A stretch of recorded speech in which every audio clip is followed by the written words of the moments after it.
So ayan po mga kabayan, nag-order na tayo habang tinatapos yung pagpapintura sa bahay ni Mami D. So in-order na natin yung pintuan ng CR, no? Tapos maghahanap pa tayo ng pintuan sa main door.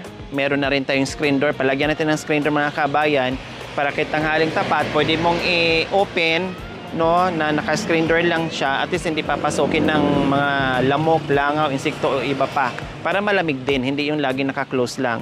Tapos in-order na rin natin yung salamin, isang malaki, no, at isang maliit, standard size, medyo malaki yung inabot.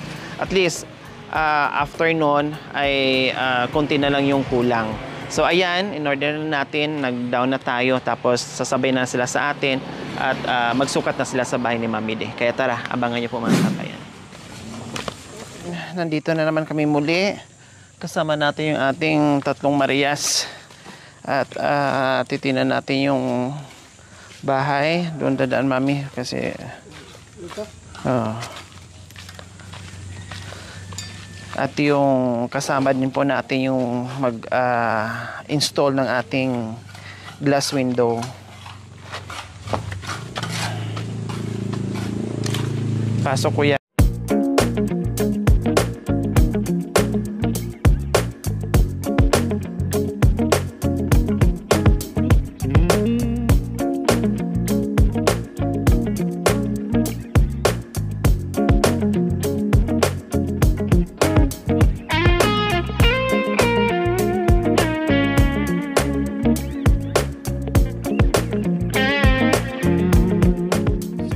Dito mga kabayan, ito yung pinakuha ko talaga sa design, no, na malaki. Sinadya ko talaga kasi andyan yung front, so sinadya ko talaga yan, pinalakihan yung yung bintana. Naka-sliding dito, and then dito naka-sliding din. Yan, kasi madalas dito galing yung hangin, no kuya, no? Ayun, madalas dito galing yung hangin, kaya dito yung pasok. So ganyan po mga kabayan. Para kahit naka-close doon, dito open, okay lang, malamig pa din siya. Kasi hindi pwedeng lagi naka-open dito mga kabay kasi yan yun ay nakatapat sa kalsada. Siyempre yung alikabok. Like dito, nandito galing yung yung hangin. So itataboy niya yung alikabok doon pabalik sa kalsada.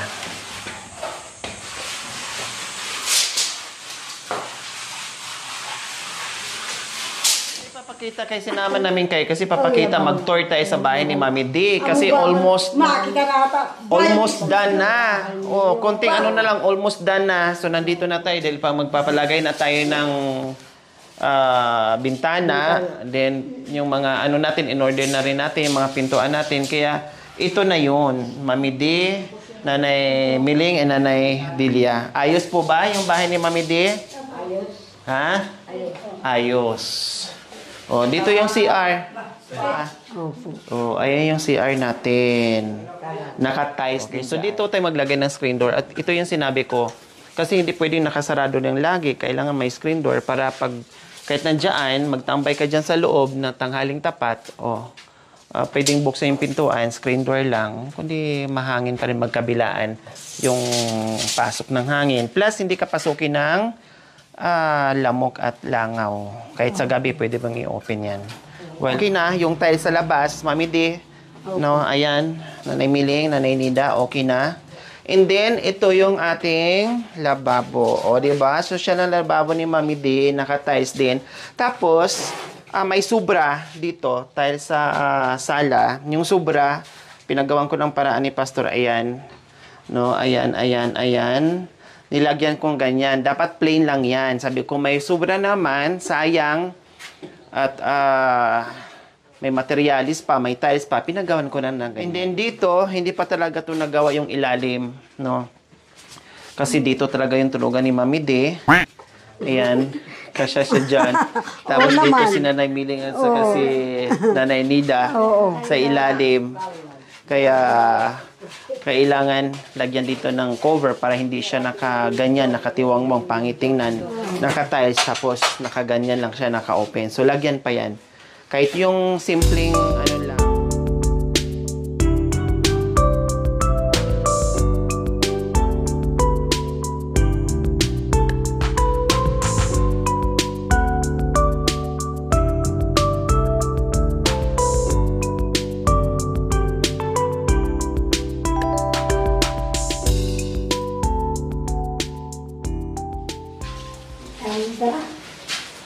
So, okay, mga kabayan, tapos na tayo magsukat sa ating mga in-order kanina.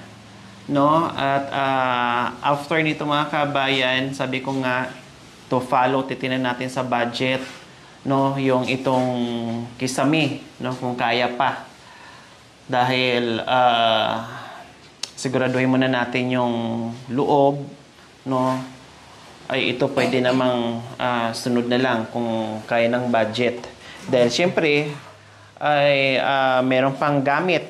Yung pa ang problema namin ni Mami D ngayon. Siyempre, bibili pa kami ng papa, kigaan ni Mami D, mga gamit ni Mami D, gamit namin dito, no, iba-iba. Kasi, siyempre, magiging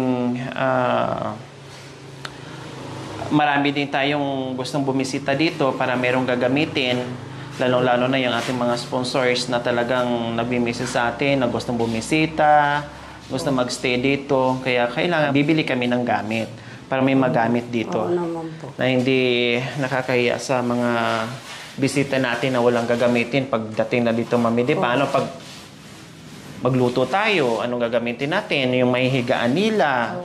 Kung ano yung matira doon sa pera na gagaling sa sponsors natin, no, ay ibibili natin ng kailangan, mga gamit, yung daily needs na mga gamit, no, na magamit natin dito sa loob ng bahay ni Mami D. So ayan po. Then ano pa bang mga to? Follow, ayan, ano pa tayo ng ilaw. O buti na lang malapit si Mami D dito sa poste ng kuryente. So asikasuhin na naman po namin yan para malagyan kami ng ilaw. Pero pag habang walang ilaw, habang nag-aantay tayo, maglagay muna ako temporary ng solar lights dito. No, lagyan ko muna para kahit papaano, pag pumunta kami dito ni Mami D, ay maliwanag. Habang inaantay natin, ikabit yung kuryente. Kasi mag-a-apply pa si Mami D. Ayusin pa namin yan. Hindi rin basta-basta. Marami pang chuchu yan. Balik-balik. Okay, so ayan.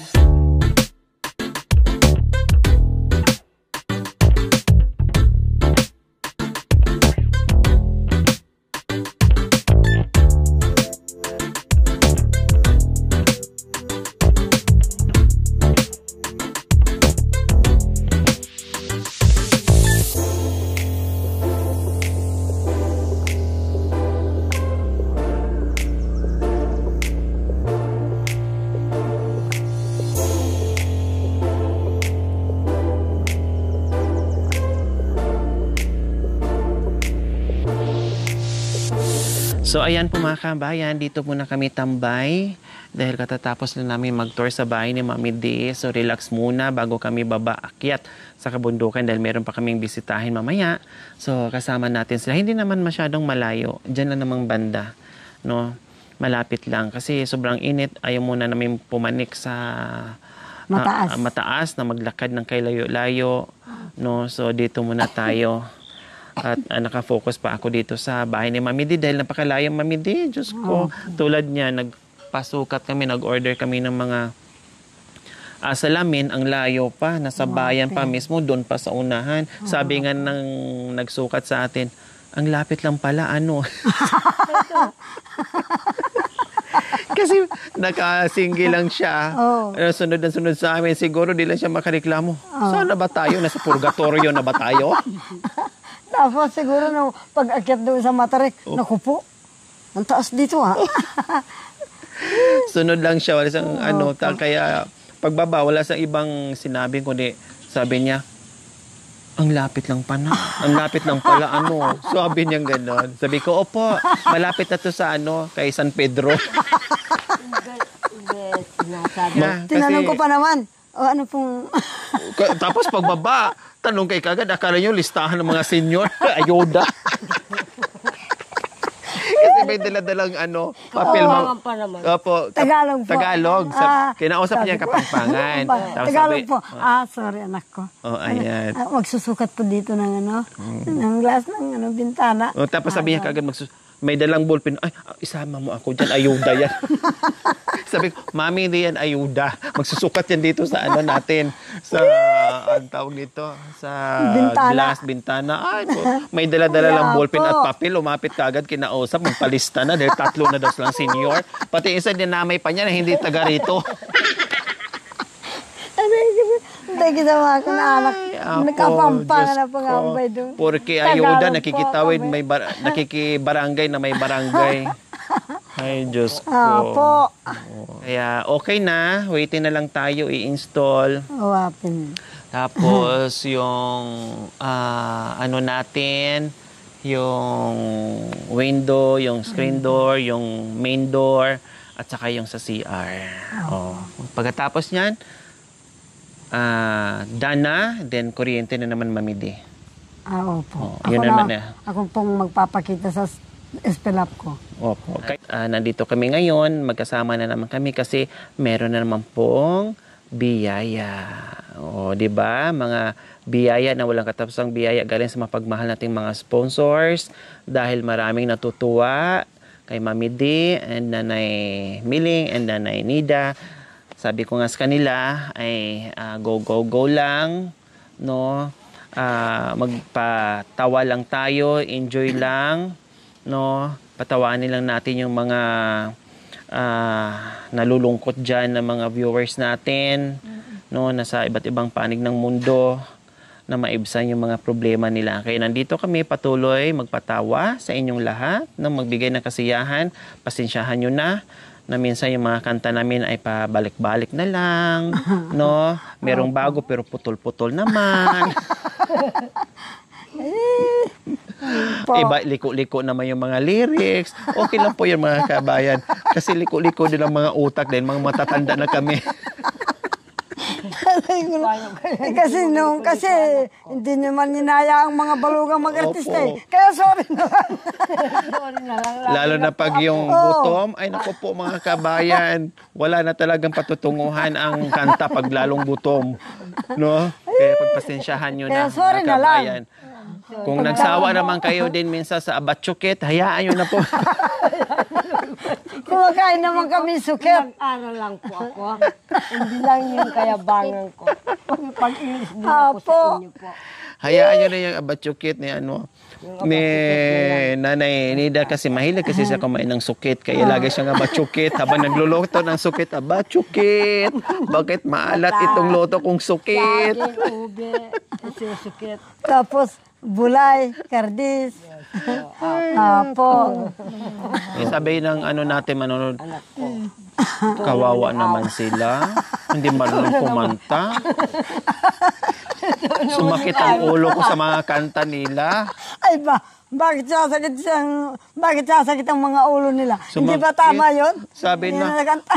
ang alam ko ganito ang lyrics Bakit iba-iba?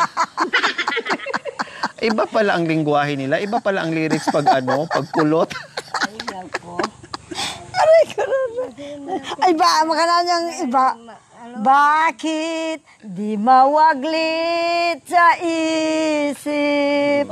Dugtungan. Kahit maging sa panaginip, kami nasasabik sa inyong pagbabalik.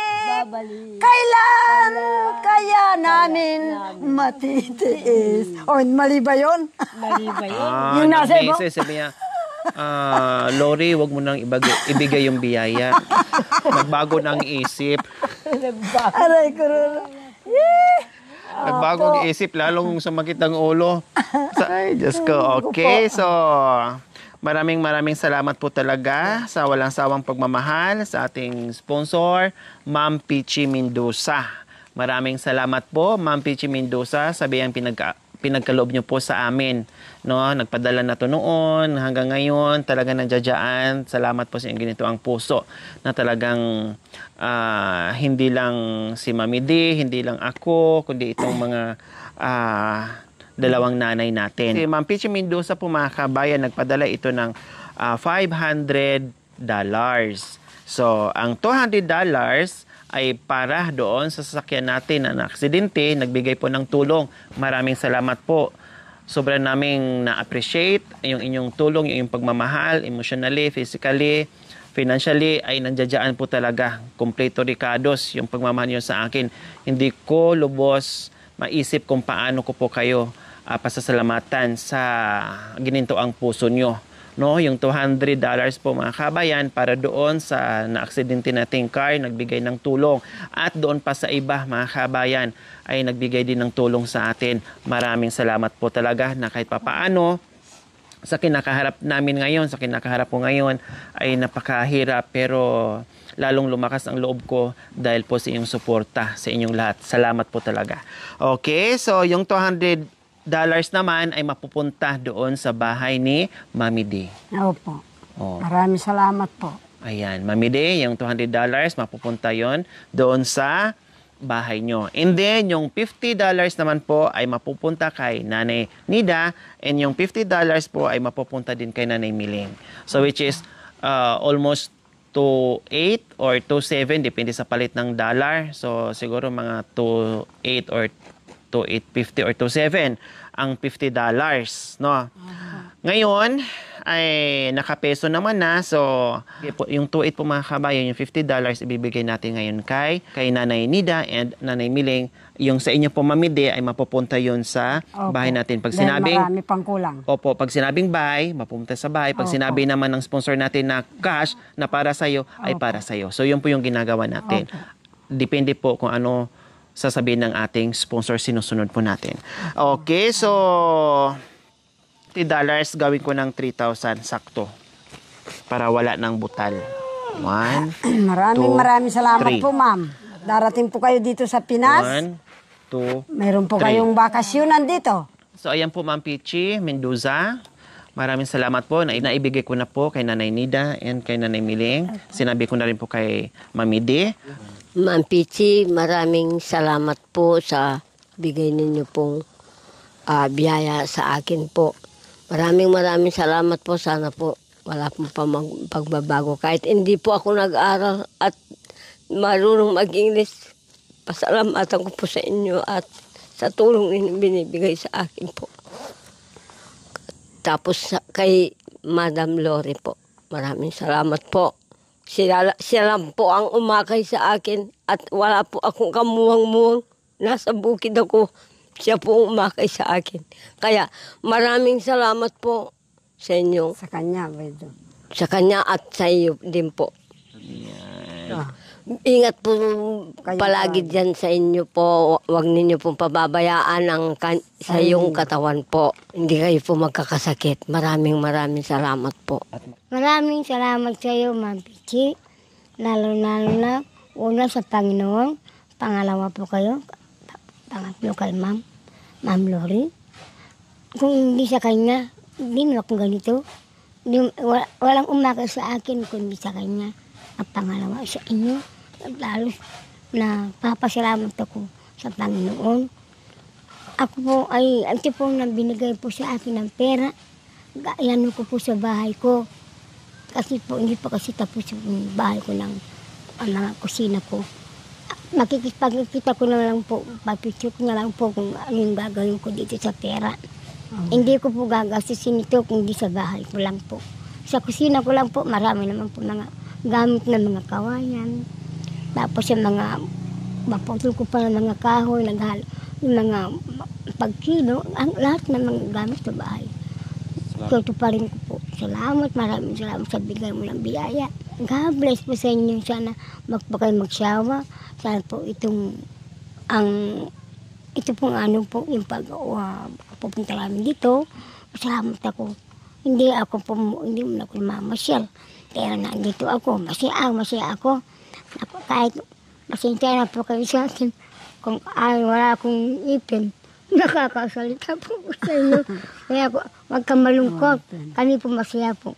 Kaya ako nag-apakita po sa iyo. Kahit wala akong ipin, masaya ako sa iyo. Kaya kayo po, wag kayong pumalungkot. Magkakap kasi ang Panginoon, wag na kayong pabayaan ng Panginoon.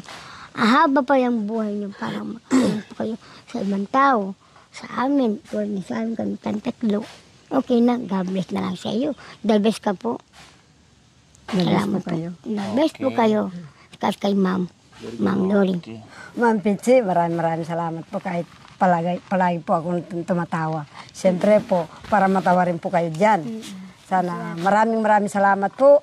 Ako po napapaiyak nga po pag ako lang mag-isa na kung hindi po dito sa aming pamangkin na Lori Aquino, hindi po namin kayo makikilala at hindi nyo kami makikilala. Kaya nga po, napapaiyak po ako mag-isa na kung sa lahat po ng inikutan kong unat, hindi po ganito. Pero talaga pong pangarap ko po sana mag-aartista. Pero gusto ko na rin po yun para bago po kami nag-artista kunwari, matanda na kami para walang magkagustong unat. Kaysa masakit ang sasabihin, wag na lang po. Magkasala na lang ako. Kaya tama na lang po ito. Kaya maraming salamat po sa aking anak. Kung hindi siya, dahil sa kanya, hindi namin kayo nakilala, hindi nyo kami nakilala. Maraming salamat po. At kayo po tumulong sa studio niya para kami, lahat po kaming mga nahihirapan po. Talaga po. Pero hindi lang po ako ang nagbagong buhay at marami pong iba ay kulot, mapaunat po. Maraming ganun din po, nakagaya ko. Akala ko po, ako lang pong ganun, nahihirapan. Pero nakita ko po ang lahat po ng tinulungan din niya, pinuntaan lahat namin, nakakaawa nga po. Ako po nalulungkot. Bakit po? Nalulungkot din po ako. Lagi po ako nagdadasal sa kanila. Pinagdadasal ko po sa kanila na sana buti Panginoon na walang nadisgrasya sa kanila at sakayan lang yung nasa kayan nila yung nadisgrasya. Nasira. Hindi taong nasira. Kaya maraming salamat po Panginoon. Sana po, hindi na po sana mauulit sa kanila sa paglalakad nila, yung ganyan na masiraan sila. Kaya pala pagsakay nyo, sabi nyo kaagad, Panginoon ko, iligtas mo kami, natakot kayo, baka maulit muli. Oo. Okay, nagdasal kayo kaagad. Kaya agad ako nagdasal. Kaya ako rin. 80 na kayo, Nanay Nids, no? Pero takot pa rin kayo. Takot. Takot maiwan ang kape. Ayaw ko iwanan yung kape. sabi kasi niya, Kahit bago, maliit ang katawan ko, ayaw ko pang opo, mamatay. sabi niya, gusto ko kasi bago ako kunin ni Lord, mag-asawa ako ulit. Aray, karura. Kaya ayaw Ano niya. pa kaya ang Totoo po Pagsampay yan. niya kaagad, pagsampay niya kahapon sa siyang, kaagad niya sinabi, Lord, nagdasal siya kaagad, na iligtas mo kami. Tama yun. Nakasakay kayo sa sakyan namin o hindi, na kami lang, patuloy pa rin po kayo magdasal para sa kaligtasan namin. Naming lahat. O kayo naman, Nanay Miling, umiyak kayo nung nakita niyo ako after namin madisgrasya, nagkita tayo mga isang linggo. Umiyak kayo. Tapos niyakap niyo ako, hinimasimas niyo ako kung Kaya ako napayak. Hindi ko maniniwala doon sa kamanukan ko. Nanay, sabi niya, bakit kayo naano ka niyo sa sakyan nila ni alam ko lang kako yan. Yung nabalikan kako yan, binalikan kako yan. Tapos, Hinurungan. naglaw. Biglang hinurungan. Kay, Totoo yun. sabi ko sa sarili Hindi ko, man ako natulog. nanalangin ako. Ay, Panginoon ka ako, salamat sa kako, wala ka ako disgrasya sa kanila. Habang ako nakikita ko yung sasakyan mo, nandun kayo si Mandy. Si nanay, ay ating hindi, kasi nanay. Ay, Nida.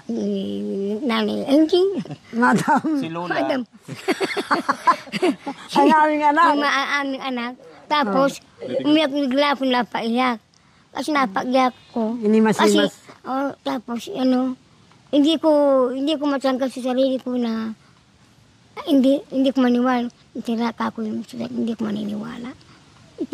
Pinakita ka ako yung sasakyan. Tapos, nakita ko, buong ko naniwala. Tapos, Nung una, hindi po kinaniwala na Miling na disgrasya kami. Pero nung nakita nyo na yung video, pinakita siya, naniwala kayo. Naniwala ano po yung ako. reaction nyo nung nakita nyo na talagang Siyempre, totoo nangyari? siyempre napaiyak ako. Tapos mayroon ng pinapatugtog yung kanta doon sa kabila. nakatugma dun sa Nangyari. kapiling. Oo. Ay, yung Magkapiling. magkapiling tayo. Tapos, biglang, di ba, Naalala mo yung magkasama- pagkapiling natin. Pag tapos ay kasama-sama. magkasama-sama tayo. Tapos biglang yung biglang yung sa sasakyan. Yun doon ako. Napaiyak kayo. Oh, doon ako liba sa Totoo yan. doon ako na-touch. Kaya pala nung nakita tayo, Nakaimas-imas kita. hinihimas-himas yung kasi umiyak kayo. Tapos nakita kita. Maglanding la rin may bolang-bolang.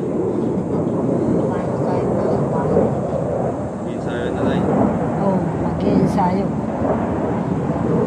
Para alam nila kung paano takbo. Oo, Amerikano. Maraming salamat po sa inyong ginito. Ang puso, naway pagpalain po tayo ng Panginoong Diyos araw-araw. Naway ibigyan po tayo ng kalakasan ng katawan sa araw-araw. Naway ibigyan pa tayo ng maraming biyaya. Upang sa ganun, marami pa tayong mapasaya na hindi lang sila, kundi marami pang iba. Mga kabayan, huwag niyo pong kalimutan, pakishare at subscribe sa aking YouTube channel, Lori Aquino Trita. Maraming salamat po. God bless us all. Bye! Bye-bye po. Okay. Love you.